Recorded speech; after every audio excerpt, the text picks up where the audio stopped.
Warm greeting from Gyan coaching classes. Today I am going to explain the chapter improvement in food resources.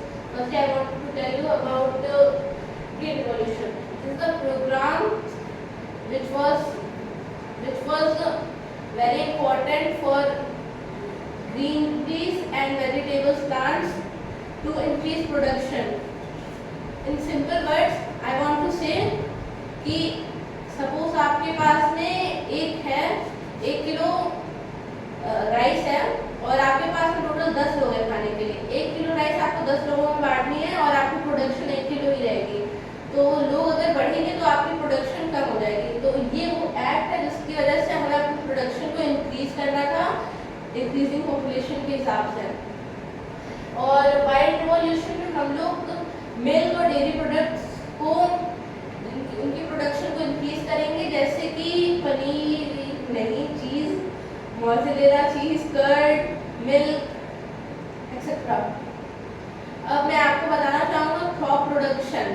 Crop production actually होता क्या है? Crop, एक crop हम लोग कहते हैं तो हमारे दिमाग में कोई एक छोटी सी चीज़ नहीं आती, मतलब एक छोटा सा पेड़ या कोई छोटा सा प्लांट नहीं आता है हमारे यहाँ। हम लोग इंडिया में क्रॉप एक सिंपली कहते हैं खेती।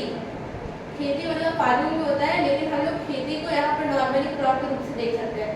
जैसे कि हम लोगों ने मस्टर्ड मेलन की खेती की है, तो हम लोग उसको देखेंगे तो पूरी की पूरी जगह पर कोई एक चीज़ को लार्ज स्केल पे ग्रो करने को हम लोग क्रॉप कहते हैं, क्रॉप प्रोडक्शन। अगर हम लोग देखें तो अभी हमारे पूरे वर्ल्ड की जो पॉपुलेशन है वो इंक्रीज होते जा रही है, लेकिन हमारी जो क्रॉप प्रोडक्शन है, फूड रिसोर्सेज है, वो कम पड़ रहा है। इसलिए तो हम लोग ग्रीन रिवॉल्यूशन की वजह से उसको इंक्रीज कर सकते हैं।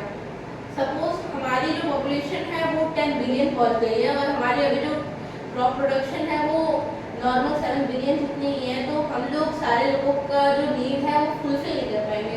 इसलिए हमको अपनी क्रॉप प्रोडक्शन को भी इंक्रीज करना होगा। इसके लिए हमारे पास में 2-3 टेक्निक्स हैं, जैसे कि हाइब्रिडाइजेशन और मॉडिफाइंग प्लांट्स। एक्चुअली हाइब्रिडाइजेशन होता क्या है? सपोज हमारे पास में एक पौधा है, ये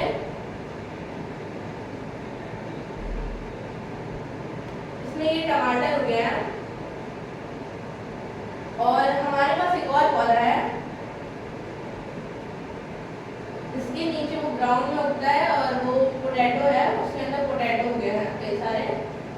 तो अगर हम लोग इन दोनों को मिला दें, हाइब्रिडाइजेशन एक्चुअली एक प्रोसेस होता है जिसमें हम लोग किन्हीं दो प्लांट्स को एक दूसरे से कंबाइन कर देते हैं, एक तरीके से फ्यूजन। जैसे कि मैंने इन दोनों को एक दूसरे के साथ में फ्यूज किया तो हम लोगों को एक पौधा मिल जाएगा, क्योंकि हम लोगों को थोड़ा सा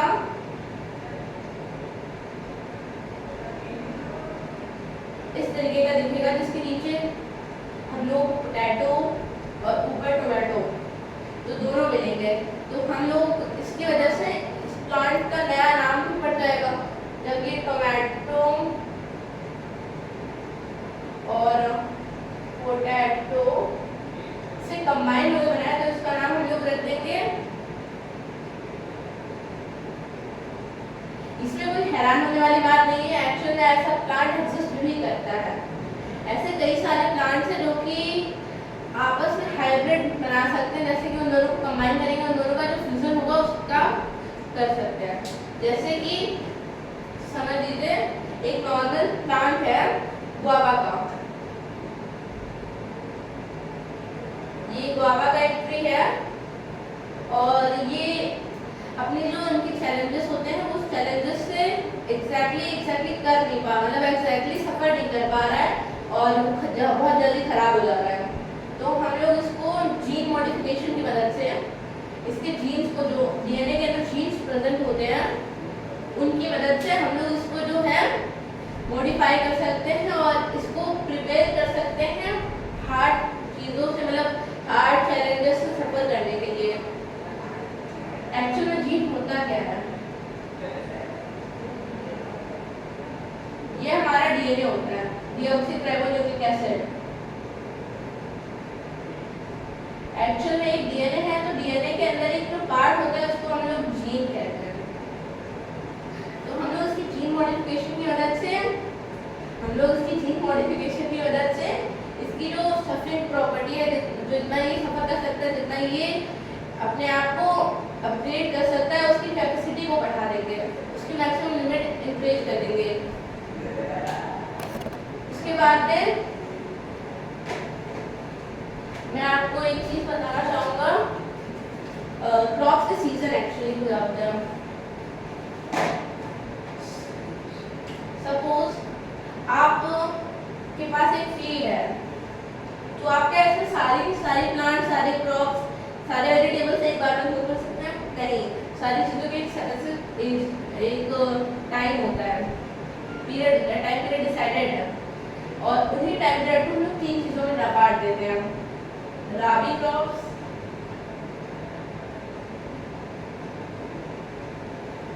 kharif crops and zaid crops.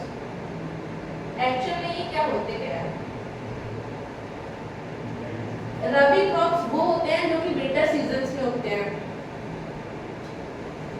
मतलब आपका जितना भी लंबा विंटर टाइम होता है, जैसे नवंबर टू अप्रैल में रबी क्रॉप्स उगते हैं।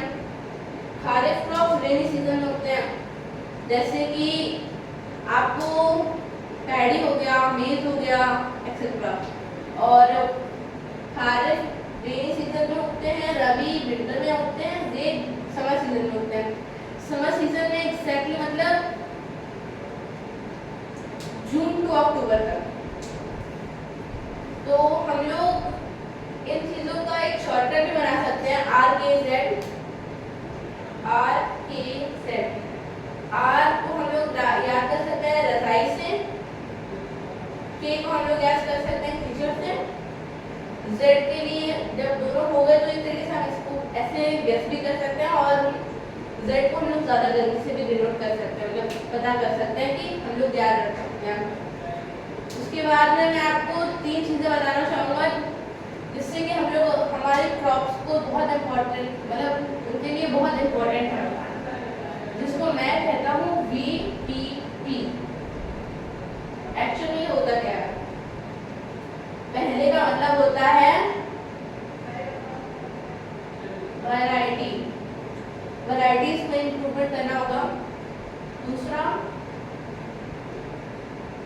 प्रोडक्शन, प्रोडक्शन में इंक्रीज करना होगा, प्रोडक्शन इंक्रीज करनी होगी।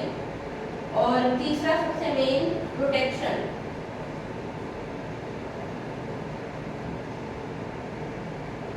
तो हमें इन 3 चीज़ों की जरूरत पड़ती है।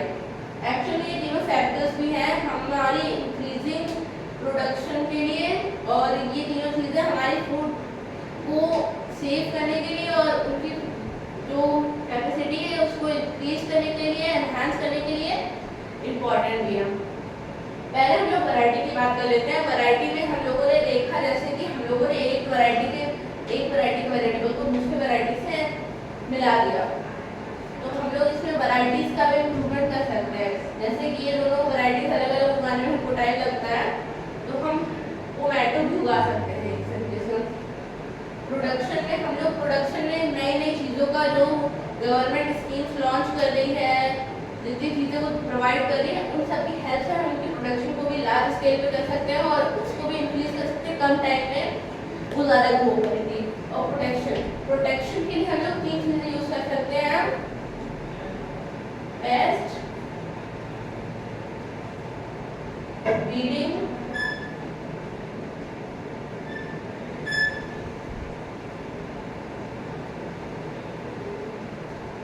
एक्चुअली 2 ही होते हैं, लेकिन ये तीसरा फर्टिलाइजर्स भी आपको प्रोटेक्ट करने में हेल्प करता है। सपोज आपने पेस्ट कंट्रोल किया, आपके खेत में जितने भी अननीडेड या जितनी भी चीज़ें आपको नहीं वांटेड है, अनवांटेड थिंग्स, और नॉर्मली जो जर्म्स हैं, जो वायरसेस हैं, जो बैक्टीरिया हैं, वो सब आपको नहीं चाहिए, वो पेस्ट कंट्रोल से हट जाएंगी। ब्रीडिंग मतलब अनवांटेड प्लांट्स को हटाना। अनवांटेड प्लांट्स के अंदर से अनवांटेड चीज़ें भी आती हैं आपके दूसरे प्लांट्स के अंदर, जो कि उनको हार्म करती हैं। और फर्टिलाइजर नॉर्मली जैसे कि सॉइल और एनवायरनमेंट के लिए हार्मफुल है, वैसे ही वो हार्मफुल चीज़ों के लिए भी हार्मफुल और साइड इफेक्ट देता है। फर्टिलाइजर आपको कहीं नहीं मिलेगा, लेकिन फर्टिलाइजर है। उसके बाद में मैं आपको 3 चीज़ें और बताना चाहूँगा जो कि मतलब आपको अगर ये सब करना है तो वो बहुत ज़रूरी है। मैं उसको कहता हूँ GMO। आपको ये टोमेटो चाहिए तो GMO का पता होना चाहिए। एक्शन में इसका फुल फॉर्म क्या है? Gene modification organism. Gene modification organism. Gene modification नहीं होता, जीन मॉडिफाइड होता है।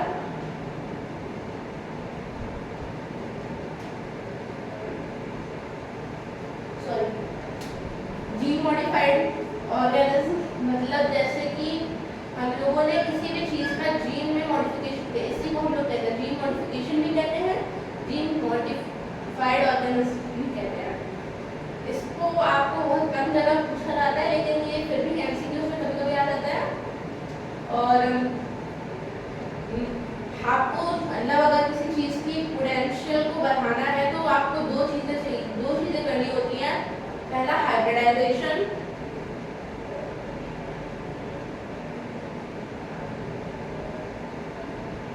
दूसरा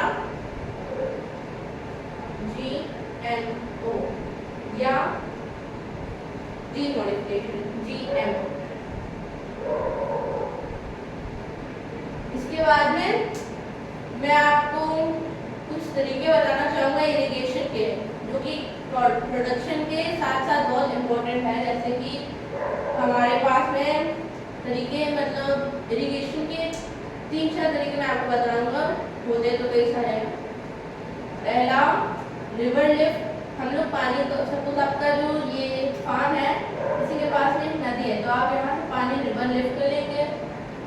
दूसरा ट्यूबवेल्स, सबको पता है ये चीज़। उसके बाद में अगर आपके एरिया में कम से कम पानी है तो और आपको ज़्यादा से ज़्यादा प्लांट ग्रो करना है तो आप ऐसे पाइप सिस्टम का यूज़ कर सकते हैं। तो इनके बीच में एक खोल कर देंगे ड्रिप इरिगेशन। ये 3 इरिगेशन सिस्टम है। उसके बाद में मैं आपको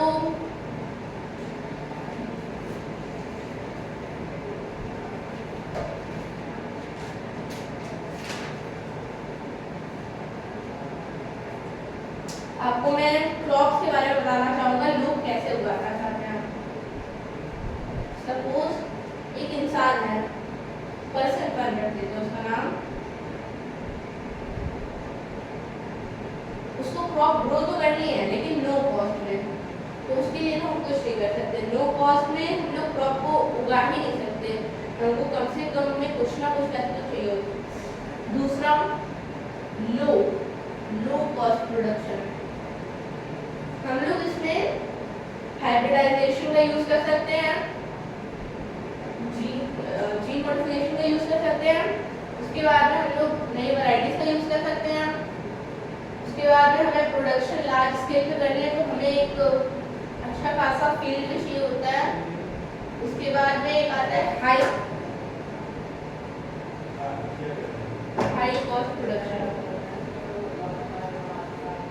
हाई कॉस्ट प्रोडक्शन में सपोज आप बहुत रिच फैमिली से बिलोंग कर रहे हैं और आपका ड्रीम है आपको वो ट्राई करना है फार्मिंग, तो आप उसमें हाई कॉस्ट प्रोडक्शन की हेल्प से काफ़ी अच्छी वैरायटीज के सीड्स दे सकते हैं, अच्छी फैसिलिटीज प्रोवाइड कर सकते हैं, अच्छे स्केल पे उगा सकते हैं। तो हम लोग उसको कह देंगे हाई कॉस्ट प्रोडक्शन। जैसे कि आप यहाँ पर हैं, रिच फार्मर हैं और आपने अपनी जो फार्मिंग है, अपनी फार्मिंग स्किल्स के लिए काफ़ी सारी चीज़ें यूज की। अब मैं आपको फार्मिंग स्किल्स की बात आ गई तो 2-3 चीज़ें और बताना चाहूँगा। फार्मिंग स्किल्स में हम लोग 3 तरीके की फार्मिंग का यूज करते हैं।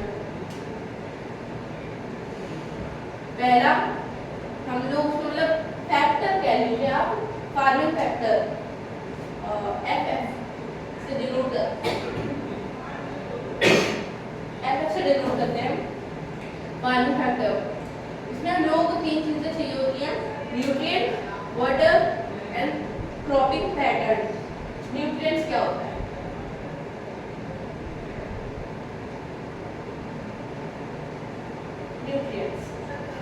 न्यूट्रिएंट्स हम लोगों को खुश होता है। आप कुछ भी उगा रहे हैं, आपके प्लांट को, आपकी क्रॉप को, न्यूट्रिएंट तो एसेंशियल है ना, इसी को हम लोग कहते हैं न्यूट्रिएंट मैनेजमेंट। हम लोग सपोज एक क्रॉप उगा रहे हैं और हमारी जो फील्ड है वो उस क्रॉप के लिए रेडी नहीं है, उसके अंदर वो सारी चीजें न्यूट्रिएंट्स नहीं है, अवेलेबल नहीं है जो कि हमको उगाने के लिए चाहिए।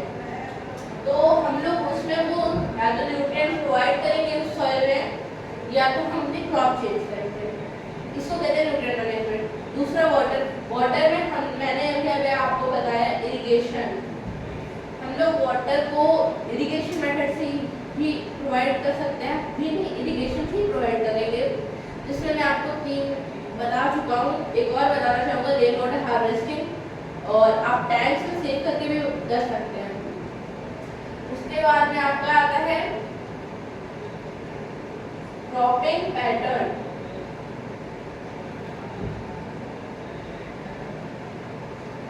क्रॉपिंग पैटर्न में हम क्या करेंगे, सपोज ये है हम लोगों ने यहाँ पर पीस उगा रखी है,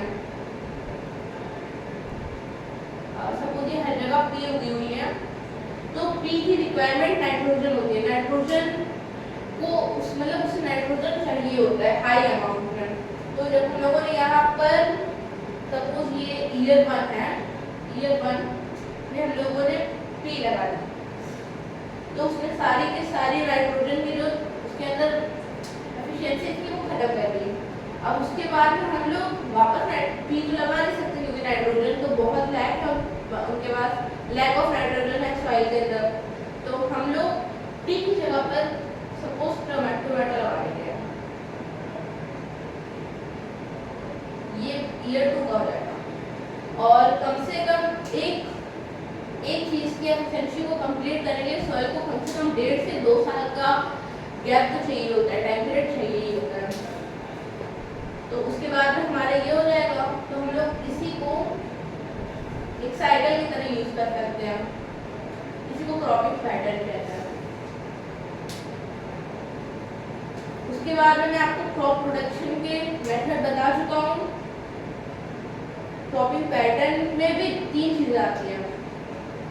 cropping pattern CP cropping pattern है। क्रॉपिंग पैटर्न के अंदर 3 चीजें आती हैं। मिक्स्ड क्रॉपिंग आती है,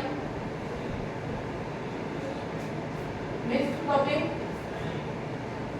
क्रॉपिंग में हम लोग काफी सारी चीजों को एक साथ उगाते हैं। जैसे कि हम लोगों ने इस एरिया में, इस पर्टिकुलर एरिया में टी उगा दी, इसमें कुछ और उगा दिया, इसमें कुछ और उगा दिया, मतलब कोई भी चीज कहीं पर भी स्पेसिफिक नहीं है।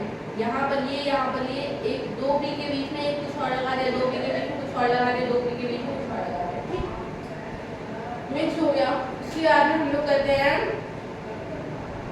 इंटरमिक्स क्रॉपिंग, जिसमें हम लोगों को, जैसे कि सपोज ये हमारी फील्ड है, तो हम लोग यहाँ पर रो डिवाइड कर देंगे। तो रो 1 में कुछ और लगा दिया, रो 2 में कुछ और लगा दिया, रो 3 में कुछ और लगा दिया, रो 4 में कुछ और लगा दिया। तो हम लोग हर रो में कुछ और लगा देंगे। ये सेकंड टाइप हो जाएगा। तो हम लोग उसके बाद तीसरे में करेंगे रोटेशन, क्रॉप रोटेशन।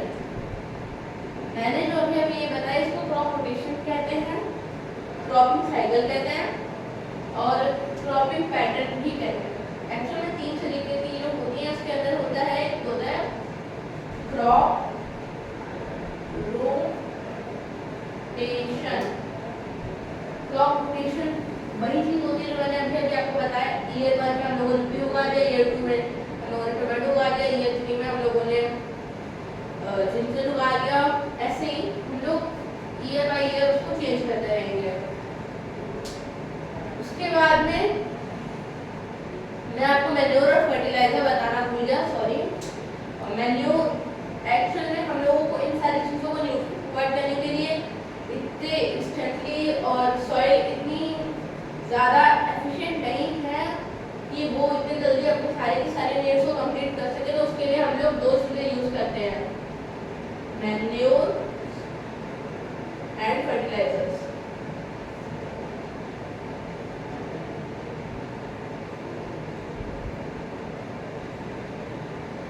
मैन्योर और फर्टिलाइजर से डिफरेंट करता है। मैन्योर ऑर्गेनिकली बनता है। पहले मैं आपको मैन्योर के तीनों टाइप बताना चाहूँगा, नहीं तो मैं भूल ना जाऊँ। मैन्योर के अंदर 3 टाइप्स होती हैं, कंपोस्ट, वेरी कंपोस्ट और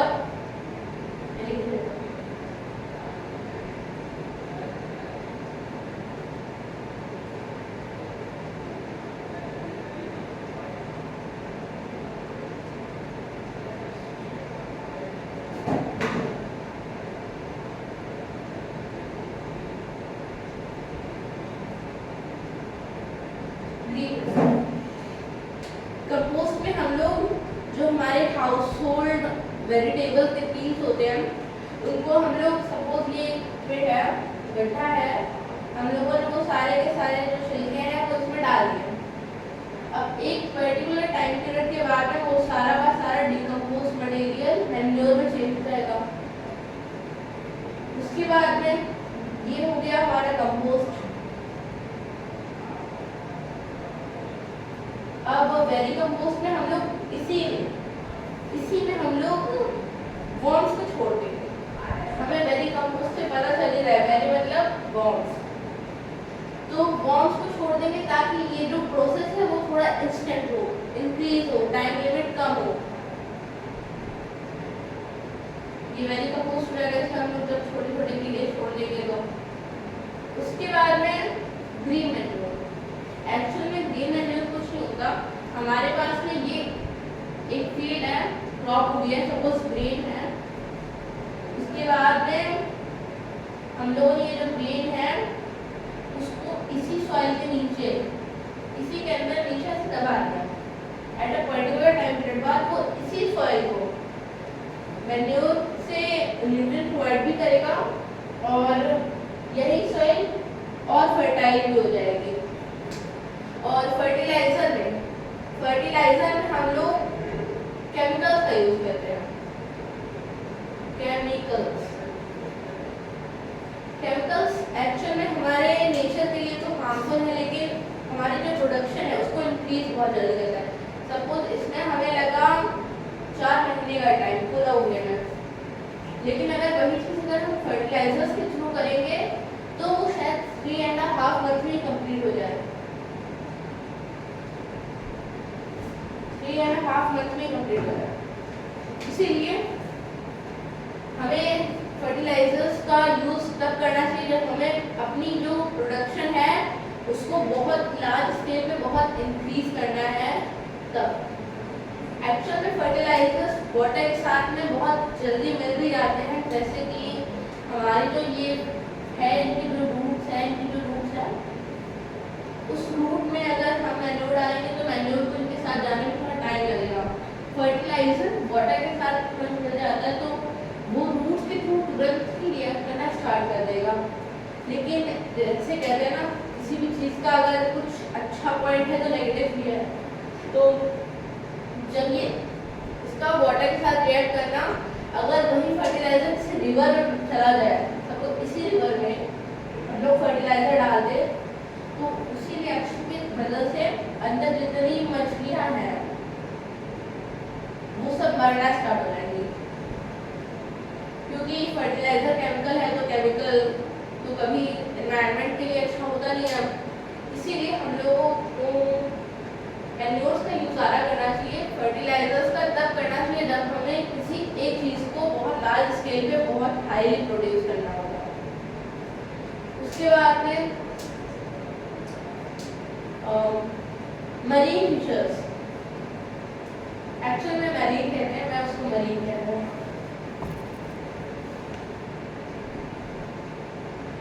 मेराइन फिशर्स ये क्या होता है?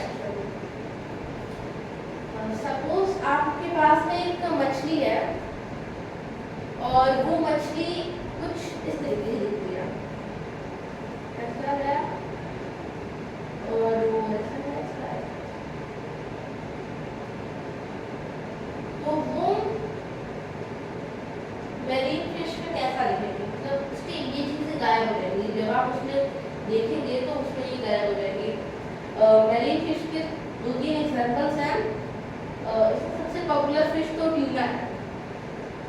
ट्यूना एक्चुअल में मरीन फिशेस इसलिए है क्योंकि वो इस लेवल की गहराई में, इस डेप्थ में रहती है जहाँ पर केवल ऐसे टाइप की ही रह सकती है। और ये जो मरीन फिश होती हैं वो एक्सपेंसिव भी होती है, काफ़ी कॉस्टली भी होती हैं। उसके बाद में अगर आप कंपेयर करें फ्रेश वाटर से, फ्रेश फिशेस से, तो मरीन फिशेस महंगी भी आएगी क्योंकि ऑफकोर्स उसको पकड़ने में आपकी मेहनत ज़्यादा आ रही है, तो उसका जो इकोनॉमिक वैल्यू है वो भी काफ़ी इंक्रीज होगा।